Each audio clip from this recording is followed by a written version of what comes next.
What's good, Doxaholics? My name is Rorvis Paradox, aka Dox Brando, and I'd like to welcome you all to another installment of Rorvis Reviews. This is the To Pimp a Butterfly episode. As of today, of the release of this episode, it marks the ninth anniversary of the album, so it just lined up perfectly with my schedule, so it makes all the sense in the world to dedicate a whole episode to one of my favorite albums of all time. I will be analyzing it track by track and giving it my overall thoughts on the album. Just remember to hit that notification bell so you don't miss when videos drop. Also, follow me on IG at DocsBrando25 to stay up to date. Now, with all that being said, let's get into it. On March 15th, 2015, Kendrick Lamar released To Pimp a Butterfly. The hype of the album was high due to it being the follow-up to his amazing album Good Kid, Mad City. People were wondering if he could top such an album, and in my opinion, he did just that. The album starts with Wesley's Theory, produced by Flippa, Flying Lotus, Soundwave, and Thundercat. This track sets the tone for the whole album perfectly. The track starts with a sample from Boris Gardner's Every Nigga is a Star. In an April 2015 interview with Mass Appeal magazine, Kendrick was asked why he chose to open with this sample, and he stated that it represents how I felt when I first got signed. That's the first initial state. You get money, you feel like this, but overall, in general, it represents those without money of my skin color that is rich in spirit. You don't need dollars to feel like you have a place in the world. After that snippet, the song begins to play a funk beat. That's not surprising when you have the most iconic funk artist, George Clinton of Parliament Funkadelic, featured on the song. Kendrick's first verse is that of what he discussed about the Boris sample in that interview. He raps about being first signed to a label, how he's going to spend the money and celebrate. He then goes into how America corrupted urban areas in lines like, when I get signed, homie, I'ma buy a strap. Straight from the CIA, set it on my lap. Take a few M16 to the hood. Pass them all out on the block. What's good? That's referring to the CIA's part in the crack epidemic, as well as the influx of guns being pushed into urban areas like Los Angeles. Kendrick then goes on to rap about making unrealistic moves, like putting the Compton swap meet by the White House. This goes along with huge claims rappers make when they first acquire money. He then raps about knocking out Republicans and brag about having $1 million check.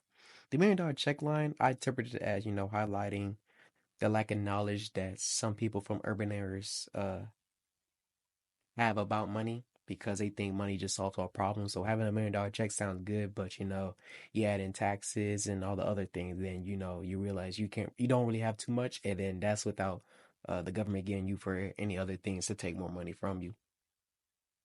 Um, Then this goes on into the second verse where Kendrick is rapping from the perspective of Uncle Sam, who is the living embodiment of the American government and how it views African Americans. Uncle Sam wants African Americans to keep making unnecessary purchases, to make terrible financial choices because at the end of the day, it profits America. Uncle Sam is egging African Americans to do these things because he, or in this case, America, knows that these communities lack financial literacy. Thus, they can end up like Wesley Snipes and many other black celebrities who have been caught up in financial slips.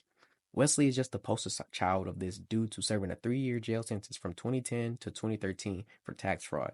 Snipes apparently used tax protesters theory to get out of his charges, but it was not used. To enlighten y'all, tax protesters is applied to two types. One, people who refuse to pay taxes in order to protest policies of the federal government that are supported by those taxes, or who refuse to support those policies, such as people who refuse to pay taxes that pay for wars. The second is people who refuse to pay taxes or file tax returns out of a mistaken belief that the federal income tax is an unconstitutional, invalid, voluntary, or otherwise does not apply to them under one of a number of bizarre arguments. Thus, the title of the song being Wesley's Theory. The next track on the album is For Free Interlude, produced by Terrence Martin. The song starts with a woman berating Kendrick. She is attempting to devalue him and tries to make him feel lesser because he's not spending money on her. This could be how Kendrick interprets how America treats African Americans. African Americans were told countless times that they aren't capable of anything. This is shown plenty of times in history and in all forms of media. Then Kendrick raps his rebuttal to America in spoken word, in likes of those like Jill Scott Heron. This pairs greatly with a jazzy instrumental. Kendrick in this track defends himself and in turn the black community from the attacks of America by highlighting the things done to the black community.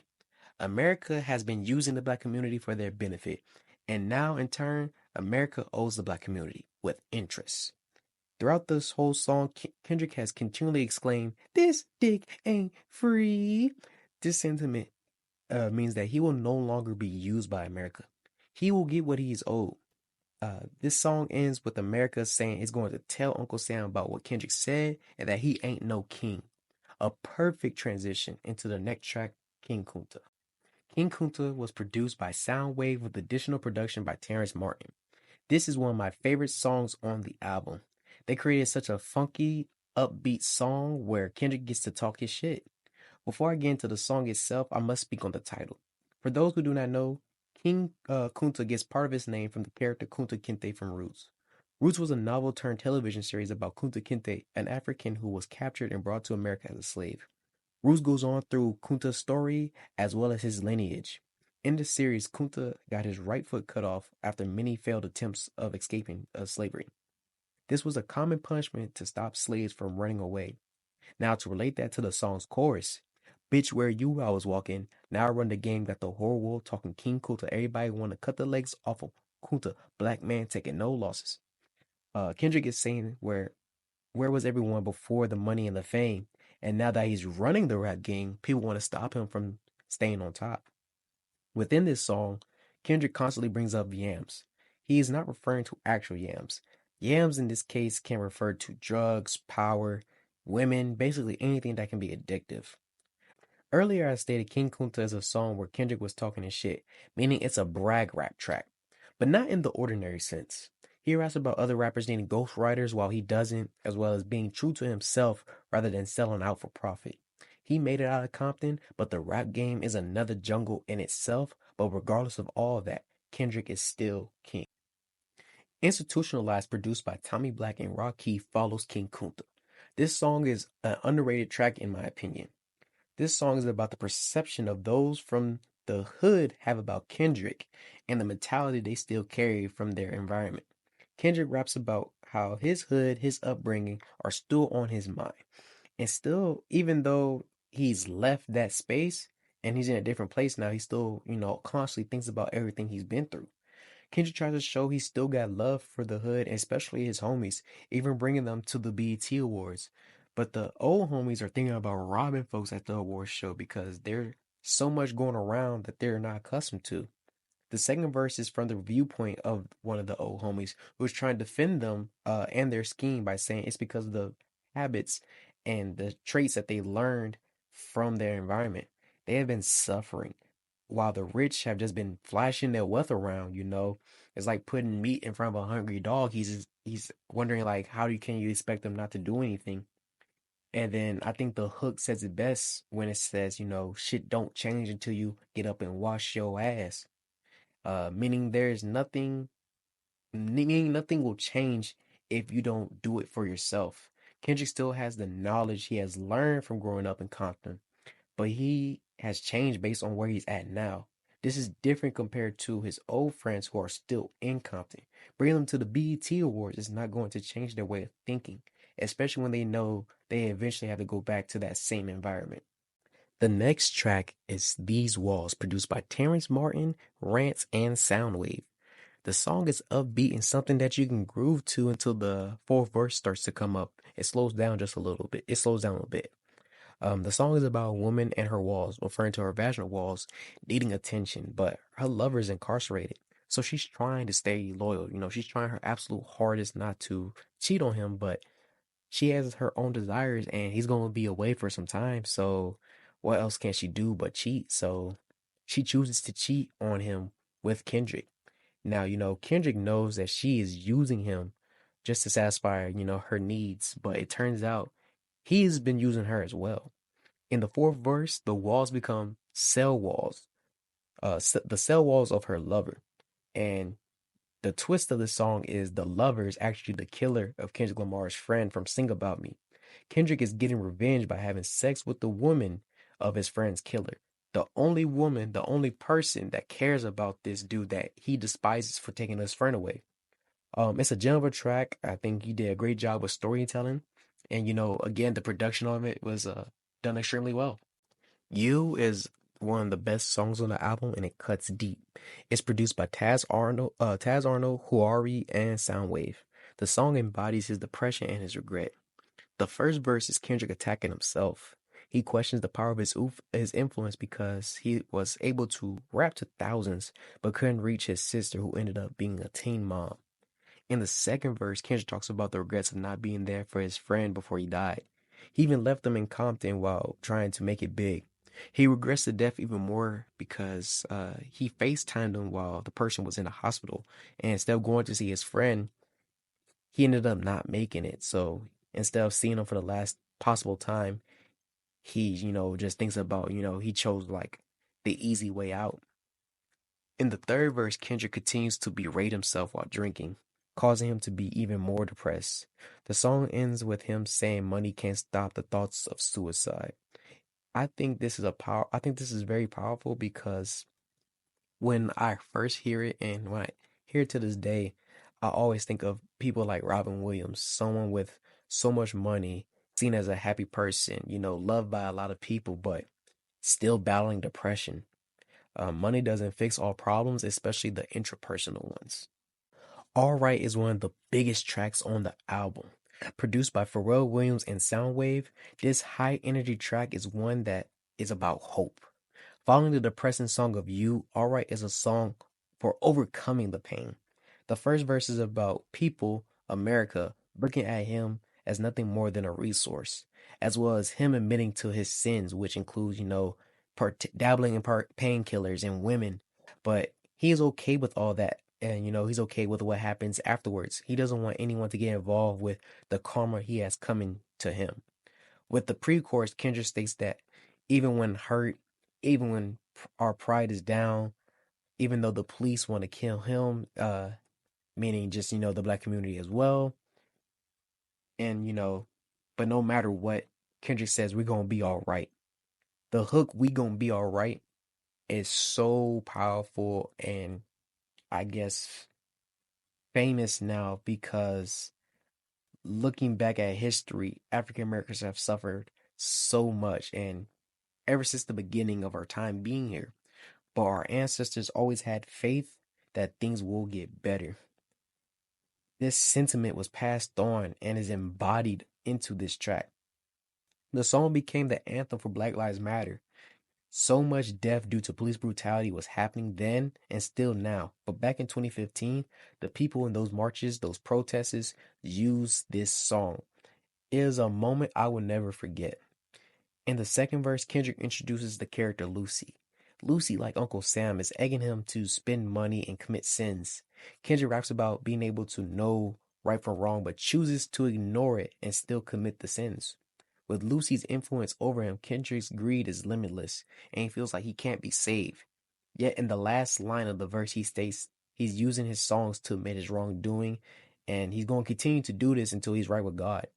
Meaning, he's conflicted and if he can be saved or not, but he's still trying his best even though it's a constant battle. This is a great song. It's a highlight and it's one of those songs that to this day, you play around certain people and it just brings up a certain feeling that it's hard to explain. For Sale Interlude, produced by Taz Arnold with additional production by Soundwave and Terrence Martin, is the next track. This song is a little bit of a break from the mixed emotions created from the previous tracks. In this interlude, Lucy, who represents Lucifer, is trying to tempt Kendrick to sell his soul. Lucy tries to persuade Kendrick by seeming cool and says she wants him.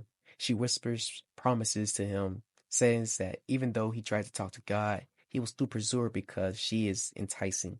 At the end, Lucy says that she's been watching him all his life and asks him to sign his contract that will give her his soul. The interlude is used to encapsulate the evil fame brings and how seductive it can be. Mama, produced by Knowledge and Taz Arnold, is a two-part song that follows For Sale. The first part of the song is a slow song about going back to Compton. Going back to his hood means Kendrick can humble himself by remembering where he came from. Even though he's a platinum-selling artist now, he's still the same kid from Compton. In the third verse, he talks about being a role model for the Compton youth who are just like him when he was their age. This makes him want to be able to use his power and popularity to help his community. The second part is more off the wall with its beats, and this pairs well with the maniac rapping from Kendrick. Right now, he is stressed and frantic because he realizes what America, Lucy, and Fame have done to him. They've put blinders on him. They have made him just focus on becoming a rapper and being successful, but by doing so, he forgot about where he came from, including his family and friends.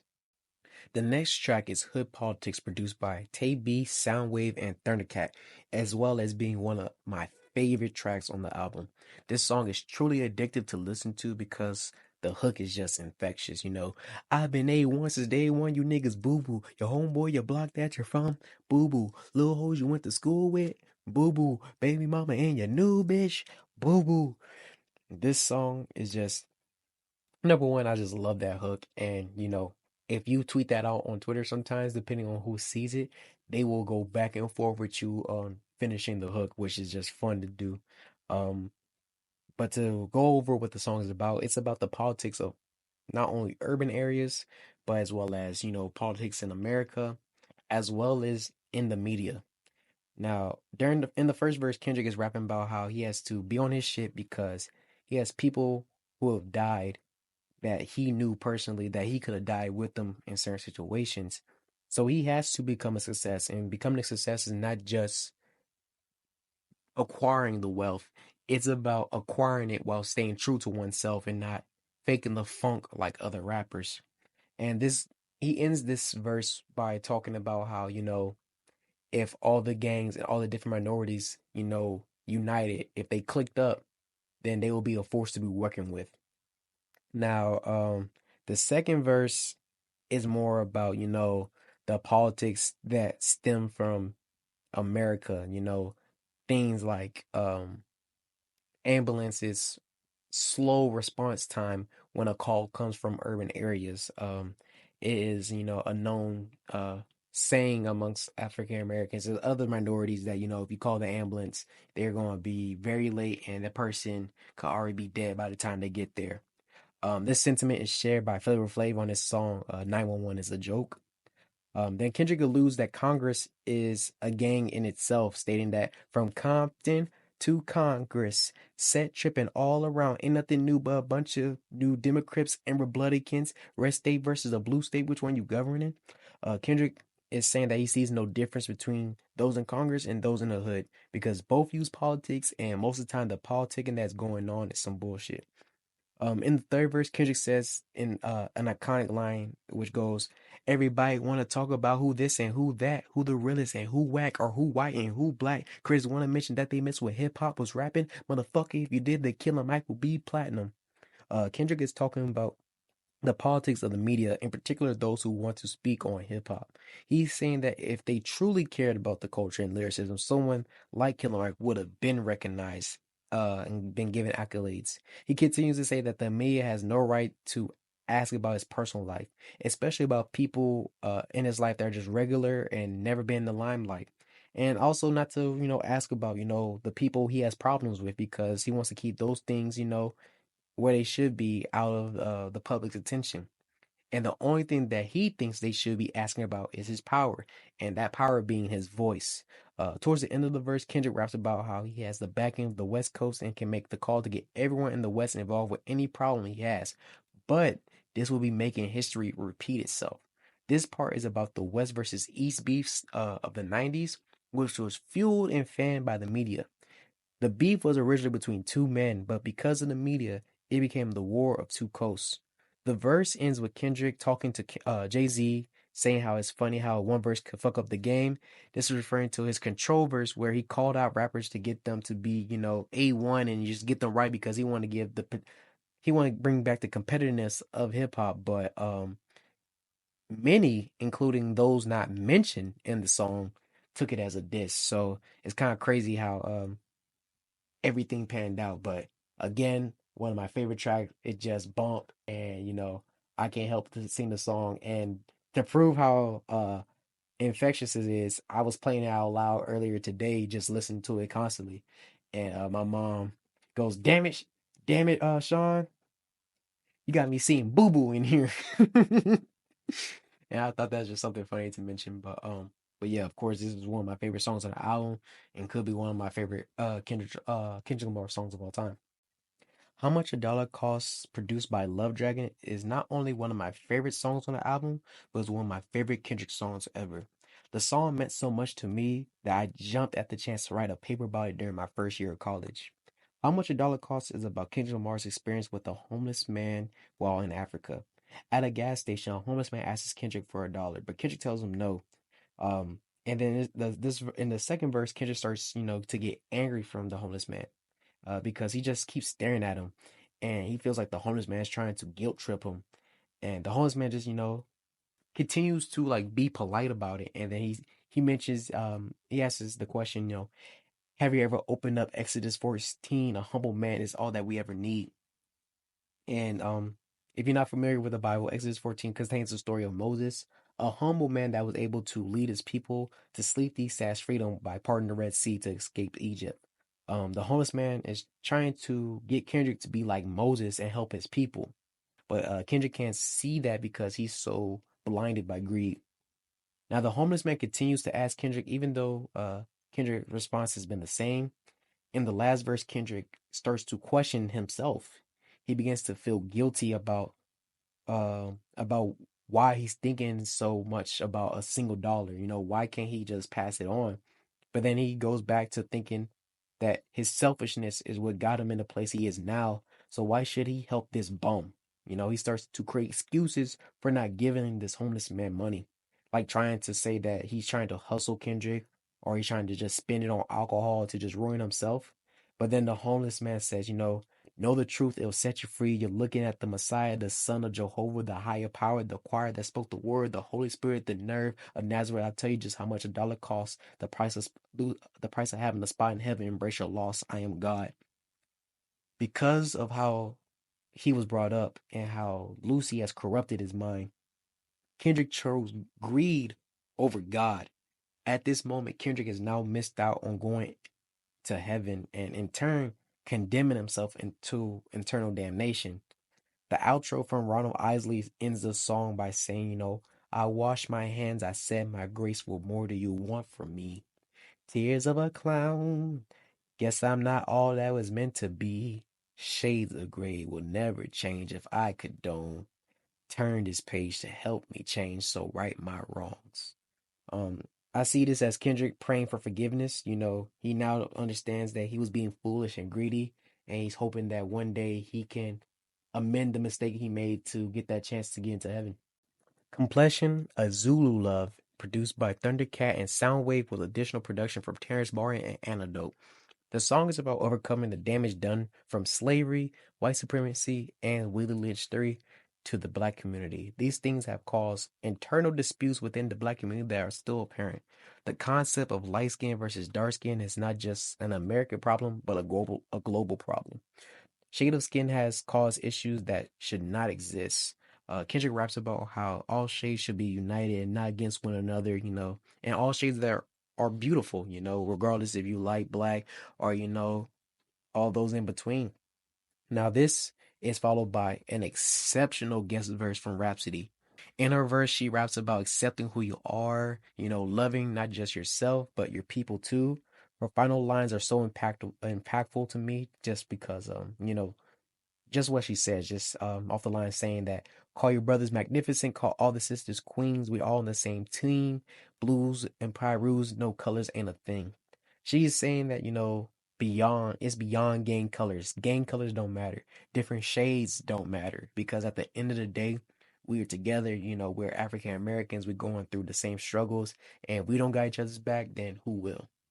The Black of the Berry, produced by Ken Lewis, Zale, Boy Wonder, Cause, and Terrence Martin. This is another one of my favorite songs on this album.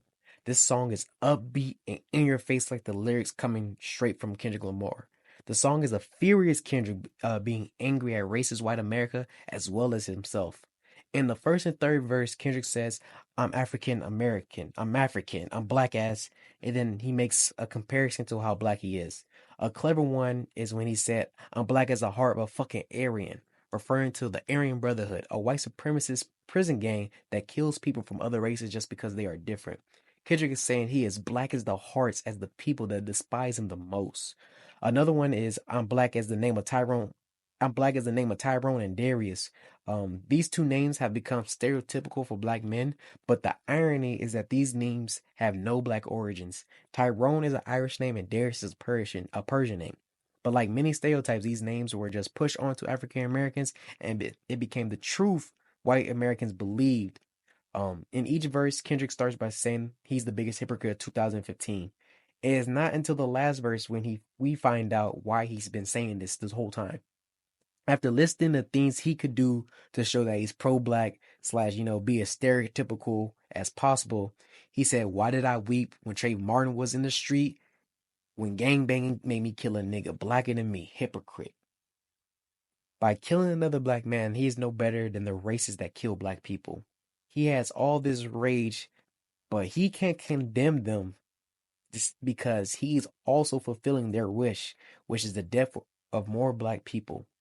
A powerful song full of emotion, and some people gonna say, it's not the same thing, or there's gonna be some people that say, that's just black on black crime. Number one, there's no such thing as black on black crime. Crime is committed to in the vicinity of where you're at, because no one else says brown on brown crime. I don't hear nothing about no white on white crime. Crime is just committed where you're around, but that's neither here nor there. Kendrick is outing them for being a problem against our community, but we're not helping our own community when we kill each other over, simple things like women, cars, um, out of jealousy, like things of that nature. It doesn't make sense for us to continue to do these things while also, try to yell at the other side for what they do, do we need to handle the problems on the other side? Absolutely, of course, but we have to help each other first. You Ain't Gotta Lie, Mama Said, produced by Love Dragon, is another great song on the album. This song is a smooth and calm song after the energy put into the last track. This song is about being true to self as well as being advice from his mom. You don't need to fake the funk to fit in with people, or in this case, you ain't gotta lie to kick it, my nigga. A very simple premise, but is truly meaningful. Even today, people are trying to force themselves to be something that they're not to gain the attention, recognition, profit, a whole bunch of things. They're trying to do all this when they can just be themselves because at the end of the day, when people find out that you're faking, it's going to come to light. There ain't nothing you can hide, and then you gotta explain yourself to this group of people. So I believe you much better going off being yourself than anyone else because I'd rather be myself on my worst day than someone else on their best. I, produced by Rocky, is the next track. There are two versions of this song. One is a singles version that came out before the album, which let fans know that Kendrick was going for something different this time around. And then the album version is the other one. The album version sounds like a live performance. I love both versions because they serve different purposes, but share one thing in common. Both songs are about loving oneself, overcoming the negativity around you. The difference between the songs is when the fight breaks out during the performance in the album version. Kendrick calls for peace and talks about, there have been too many people that have lost their lives in this year alone.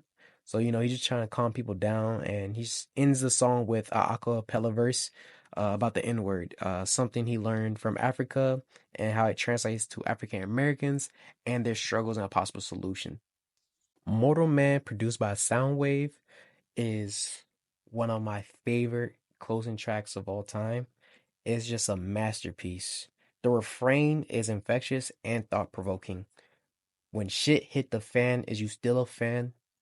Asking the fan, when the media starts saying things about your favorite artist, would you stick by them until every detail is out? Or would you, cast them aside and just believe whatever the media said, This is shown through, examples like Kendrick mentions, Michael Jackson, who, on all things that, they said he did, nothing was found true. The media, how they treated Cat Williams for long period of years, are just saying he's a drug addict, terrible father, things of that nature. Um, but it's up to the real fans to stick by artists sometimes until everything comes out. And I'm not saying this works for every artist. Sometimes there's things artists are when it comes out, they're horrendous, they're terrible. But to just cast aside before everything comes out first, it kind of just throws away, the years you spent with that person. even if you don't really know them, this artist, some of these got you through tough times, or they're very memorable to you. So to just cast them aside without care will be a slap in the face. Now, many times people scrutinize um with cause or proof, and many fans turn their on their favorites before even knowing the truth. And that's just going on what I was saying about earlier. I personally would rather things come to light first before I make any decisions.